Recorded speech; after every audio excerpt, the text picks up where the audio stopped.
City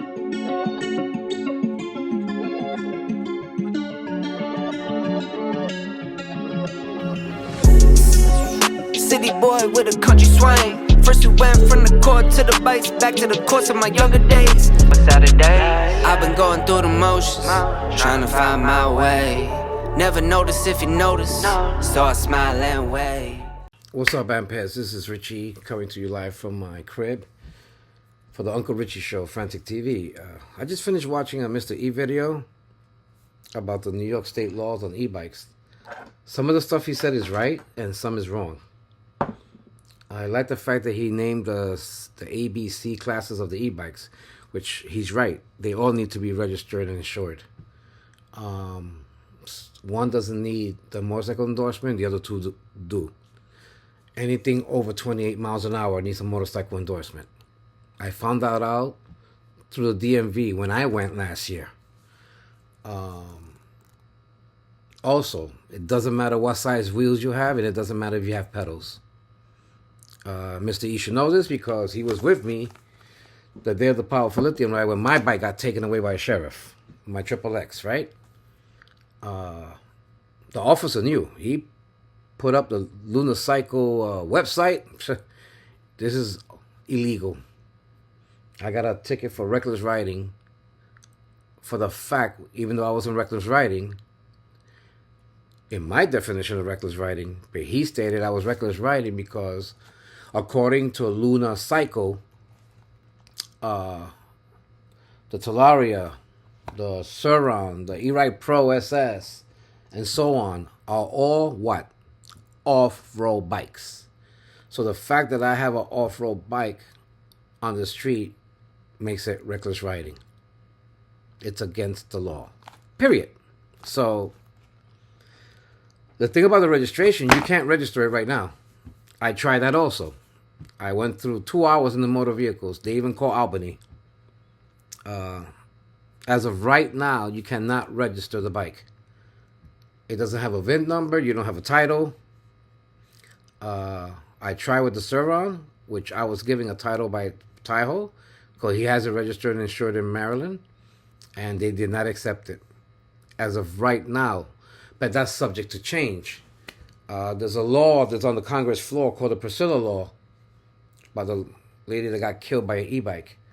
If that passes, then yes, you'll be required to register and insure the bike.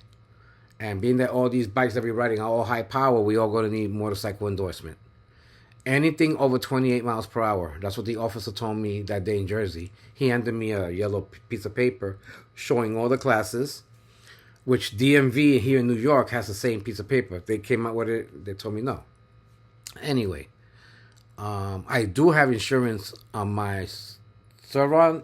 I had it on the Surron, transferred to the Triple X. Now I'm transferring it back to the Surron because I'm getting the Surron back.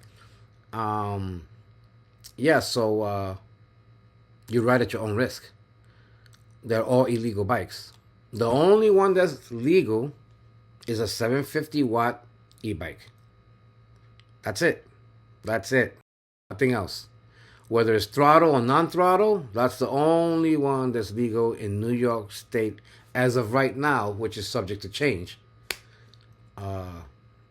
The Priscilla Law, I'm saying they're waiting on that. 2 years ago, Holden introduced the bill, also known as Priscilla's Law, named after Priscilla Loke, a 69-year-old woman who was struck and killed by an e-bike in Chinatown in 2023. But it wasn't until this week that the city council held its first hearing. And we need some controls. The fact that they're not licensed is a problem because nobody can identify them. If you're hit by one of these vehicles, and thousands have been hit by these e-vehicles, if you go through a red light and you cause an accident and then you take off, we can track you down. The proposed bill would require all e-bikes and e-scooters be registered with the Department of Transportation and display a visible license plate.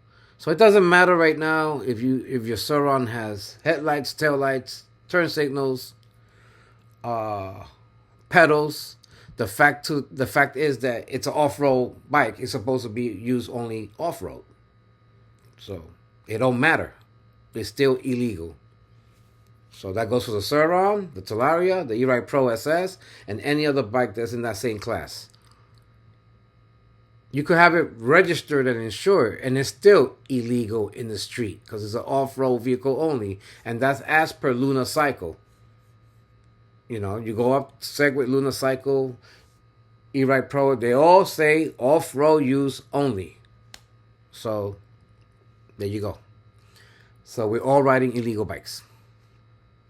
My bike was taken away last season, everybody knows, in Jersey City. I had to pay over $300 to get my bike out of the impound yard. Pay over $600 in the 2 summonses that the officer gave me. They let those points go away because I'm a city employee. They didn't want to cost me losing my job. So that's Jersey. Jersey is different from New York, but New York is soon to follow.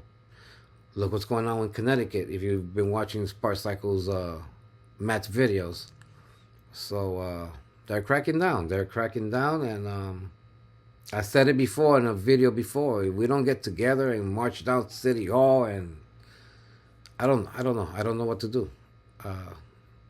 Any suggestions? Comment down below.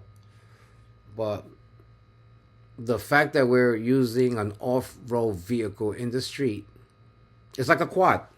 Anybody has a 4-wheel quad? That has to be registered, insured. But if they catch you in the street, then they're going to take it away from you? Of course they're going to take it away from you. How many of them got crushed last summer in a sanitation dump in the Bronx? A lot of them were licensed and insured, but they're not allowed in a city street. So keep that in mind. As far as the Onyx, well, the Onyx is not an off-road vehicle. And it does come with a certificate, like a title type deal. MO, I forgot what the name of that. So I could see the Onyx, you know, once they pass a law that it could be registered, that could be registered and insured because it's not an off-road vehicle. It's not listed as an off-road vehicle on the Onyx website. The RX is not listed as an off-road vehicle or area rider. But our love of these dirt bike looking like Surons,